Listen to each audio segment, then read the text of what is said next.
पिछले वीडियो में हम कार्य ऊर्जा और शक्ति के एक भाग को कवर कर चुके हैं। आज के वीडियो में हम जो बाकी बचे हुए पोर्शन हैं उन्हें देखेंगे और समझने का प्रयास करेंगे। समझने में सहूलियत हो इसके लिए हम कुछ न्यूमेरिकल एग्जांपल्स भी लेंगे और उन्हें भी बड़ी आसानी से सॉल्व करके देखेंगे और कंसेप्ट को ठीक ढंग से समझेंगे। कार्य ऊर्जा और शक्ति रेलवे के एग्जाम के पॉइंट ऑफ व्यू से काफी महत्वपूर्ण चैप्टर हो जाता है, क्योंकि 2018 के एग्जाम में हर एक सेट में कम से कम इस चैप्टर से 2 से 3 क्वेश्चन पूछे गए थे।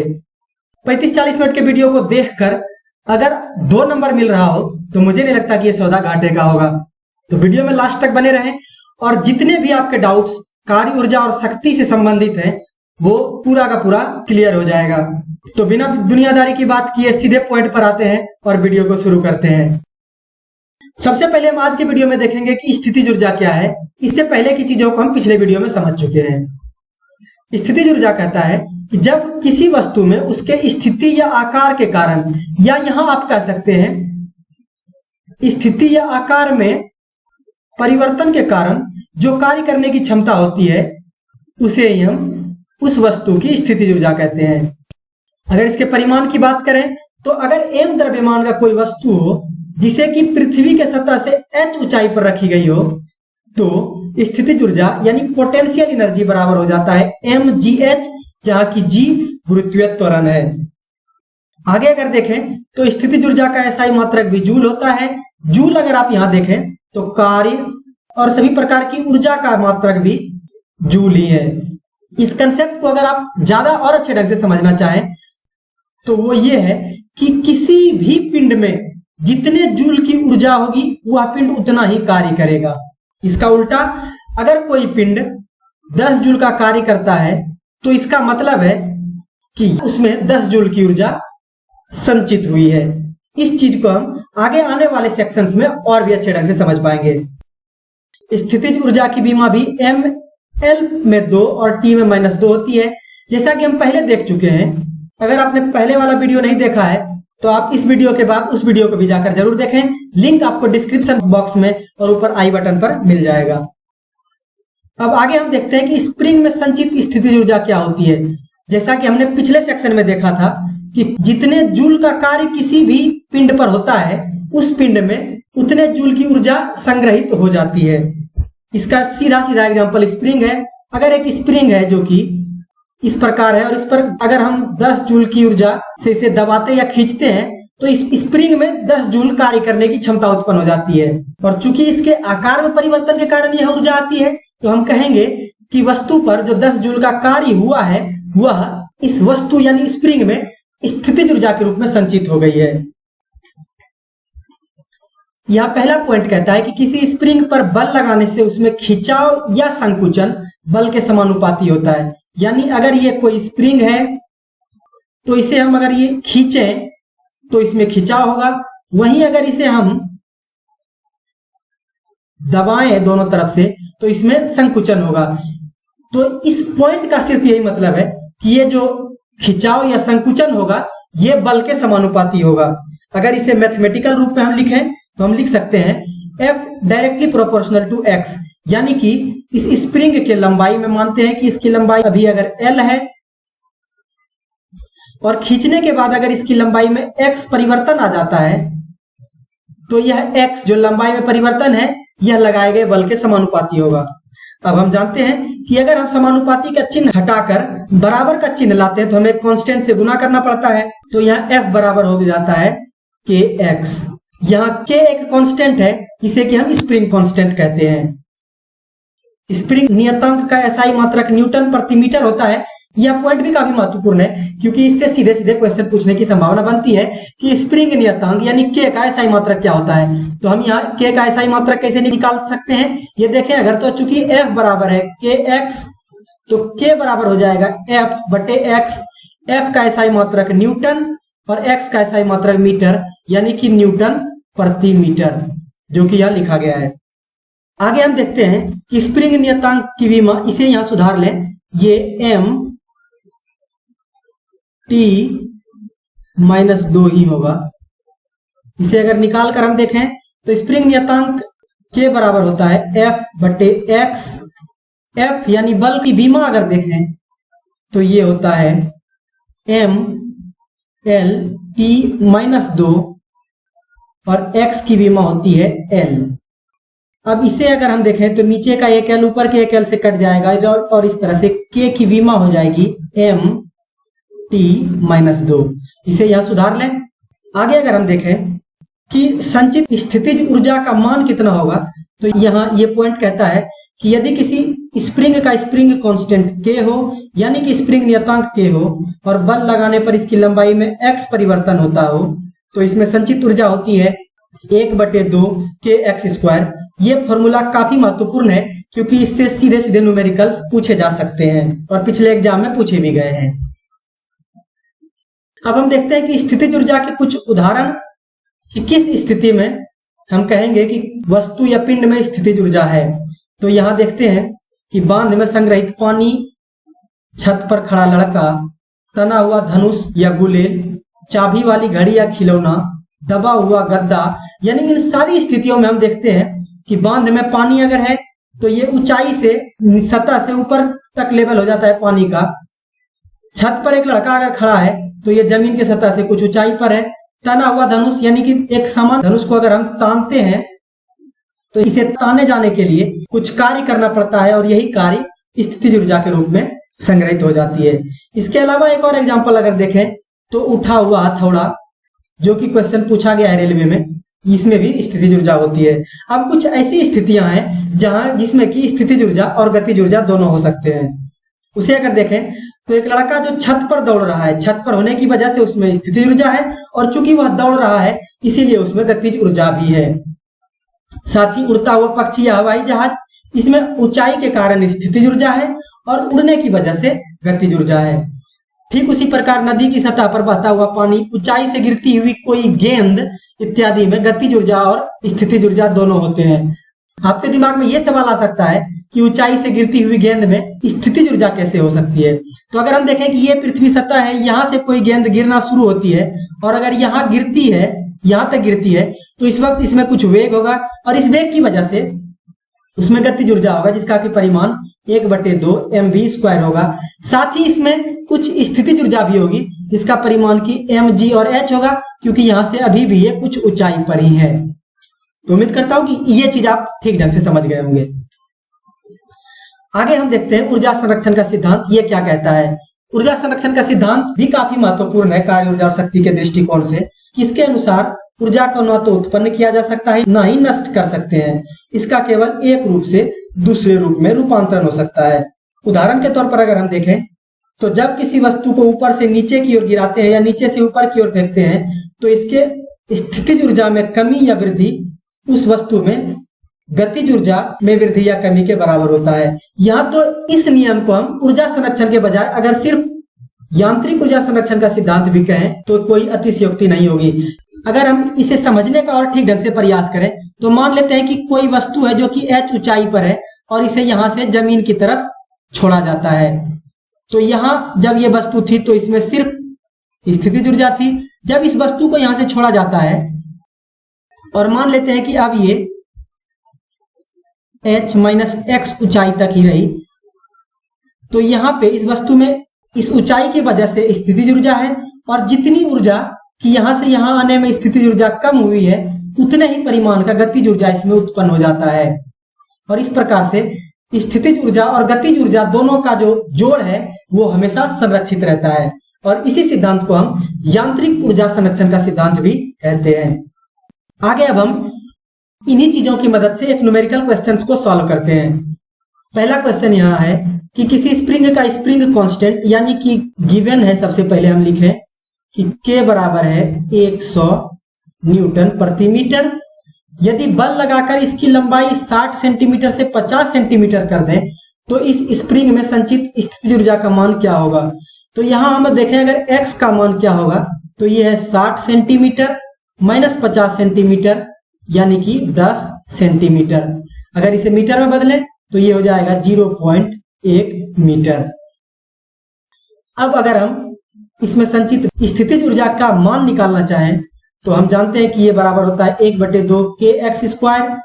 यहाँ अगर इसे सॉल्व करें तो 1/2 गुना k का मान है 100 गुना x का मान है 0.1 गुना 0.1, ये बराबर हो जाएगा 1/2 गुना 100 गुना 0.01। इस दोनों का अगर हम गुना करें तो ये हो जाता है 1/2 जूल, यानी कि 0.5 जूल। यही इसका आंसर होगा।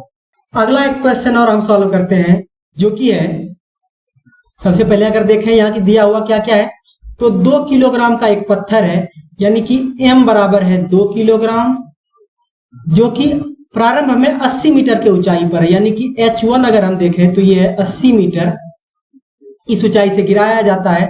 जब यह पत्थर 30 सेंटीमीटर गिर चुका होता है, यहाँ पे ये 30 मीटर होगा, 30 मीटर तक गिर चुका होता है, तो इसके गतिज ऊर्जा और स्थितिज ऊर्जा का अनुपात ज्ञात करना है हमें, जहां की g का मान हमारे पास 10 मीटर प्रति सेकंड दिया हुआ है। अगर हम माने कि ये ऊंचाई है 80 मीटर, यहां से कोई पत्थर है 2 किलोग्राम का, जिसे गिराया जाता है, और जब ये 30 मीटर गिर चुकी होती है, तो हमें गतिज ऊर्जा और स्थितिज ऊर्जा का मान निकालना है। आसान तरीके से अगर इसे हम सॉल्व करना चाहें तो यहां हम देखें तो ये ऊंचाई बचती है 50 मीटर, और 50 मीटर पर जब ऊंचाई है तो अगर यहां से हम स्थितिज ऊर्जा इसका निकालें तो mgh2 इसे अगर हम कहें तो ये हो जाएगा 2 किलोग्राम गुना 10 गुना h2, यानी कि 50 मीटर। और प्रारंभ में अगर हम देखें तो इसकी स्थितिज ऊर्जा थी mgh, अगर इसे हम 1 लिखें तो ये था 2 गुना 10 गुना 80, ये कुल जूल, और यहां भी ये जूल।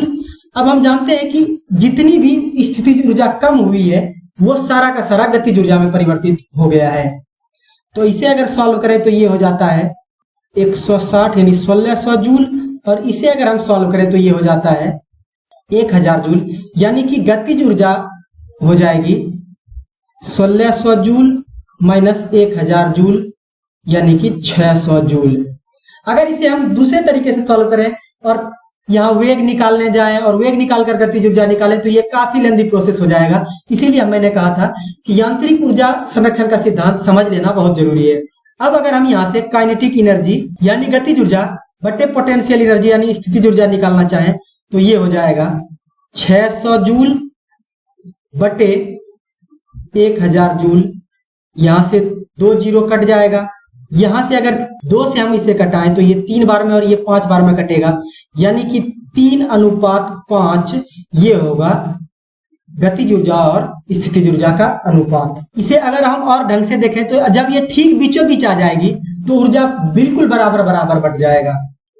अगली स्लाइड में हम देखते हैं कि शक्ति क्या होता है। शक्ति यानी पावर, ये क्या होता है? तो कार्य करने की समय दर को शक्ति कहते हैं, यानी कि कार्य में जब हम समय से भाग दे देंगे तो जो भागफल आएगा उसे ही हम शक्ति कहते हैं। अगला पॉइंट कहता है कि बल और वेग के अदिश गुणनफल को शक्ति कहते हैं। अगर अब हम इसे समझने का प्रयास करें कि ये किस प्रकार लिखा गया है तो हम जानते हैं कि P यानी कि शक्ति बराबर होता है W बटे T। W बराबर हम जानते हैं कि होता है F S cos थीटा बटे T। अगर यहां हम लिखें तो ये S बटे T हम जानते हैं कि होता है वेग यानी कि वेलोसिटी, तो हम इसे लिख सकते हैं F V cos theta. F भी वेक्टर है यानी सदिश राशि है, V भी सदिश राशि है, तो इस दोनों सदिश राशि के परिमाण के गुणनफल को जब हम cos थीटा से गुना करते हैं तो ये हो जाएगा बल और वेग का अदिश गुणनफल, और ये शक्ति के बराबर है, तो हम लिख सकते हैं कि बल एवं वेग के अदिश गुणनफल को हम शक्ति कहते हैं। यह संबंध भी याद रखना जरूरी है क्योंकि इससे सीधे सीधे या तो क्वेश्चन वन लाइनर के रूप में पूछ दे, ये फॉर्मूला पूछ दे, या फिर इस फॉर्मूले से संबंधित कोई न्यूमेरिकल पूछ दे। आगे हम देखते हैं कि यह एक अदिश राशि है, चूंकि कार्य एक अदिश राशि है, समय एक अदिश राशि है, तो इस दोनों का भागफल भी एक अदिश राशि होगा। दूसरे तरीके से अगर हम देखें तो बल और वेग का अदिश गुणनफल चूंकि किया जा रहा है, तो बल और वेग या इसके अलावा कोई दूसरी भी अगर सदिश राशि हो जिसका अदिश गुणनफल होता है तो प्राप्त राशि अदिश होती है। इसका एसआई मात्रक जूल प्रति सेकंड या वाट होता है, यानी कार्य का एसआई मात्रक जूल बटे समय का SI मात्रक सेकंड यानी जूल प्रति सेकंड, और इसी को हम वाट कहते हैं, यानी 1 जूल प्रति सेकंड ये बराबर 1 वाट होता है। अगला पॉइंट कहता है कि शक्ति की विमा mLt-3 होता है। तो हम जानते हैं कि शक्ति यानी P बराबर होता है W/T। तो शक्ति की विमा हो जाएगी कार्य की विमा बटे समय की विमा। कार्य की विमा हम जानते हैं कि होता है mL/T-2 और ये बटे हो जाएगा T।